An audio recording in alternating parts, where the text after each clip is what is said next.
Hi friends, good morning. మనం ఒక 3 రకాల ఆకులతో ఒక జ్యూస్ చేసుకోబోతున్నాం. పొద్దున్నే పరిగడుపున తాగితే చాలా మంచిది. మనకు లోపల క్రిములు చనిపోవడానికి, క్యాన్సర్ కారక క్రిములు చనిపోవడానికి కూడా బాగా పనిచేస్తుందంట. గ్రీన్ జ్యూస్ అంట. నేనైతే కొత్తిమీర, కరివేపాకు, ఒక పాలకూర పిడికడంతా తీసుకుంటా అనమాట. అవన్నీ లైట్గా వేడి నీళ్ళలో కొంచెం ఉడికిస్తా. వేడి నీళ్ళు తీసేస్తా, ఎందుకంటే క్రిములు చచ్చిపోతాయి. ప్లస్ ఇసుక ఉంటే కూడా కడిగేసుకోవాలి. ఒక కీర అంత పెద్ద కీర తీసుకుంటే ఒక 2 గ్లాసులు ఫుల్ చిక్కగా నీట్గా అవుతుంది అనమాట. ఒక 2 గ్లాసులు జ్యూస్ అవుతుంది. ఒక నిమ్మకాయ వేస్తా కంపల్సరీ. నిమ్మకాయ ఏంటంటే మనకు సి విటమిన్ చాలా బాగా పనిచేస్తుంది.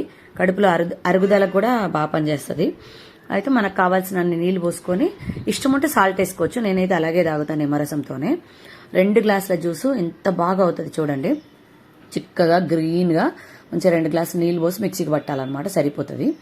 చాలా బాగుంటుంది, ఆరోగ్యానికి మంచిది. ఆకలి లేని వాళ్ళకి ఆకలి కూడా పెరుగుతుంది. మనం అన్ని రకాల ఫుడ్ తినలేకపోతున్నాం, పిల్లలు మనం కానీ అనుకున్నప్పుడు ఇలాంటివి చేసుకొని తాగితే ఆరోగ్యానికి చాలా మంచిది. ఎలా ఉంది? సూపరా?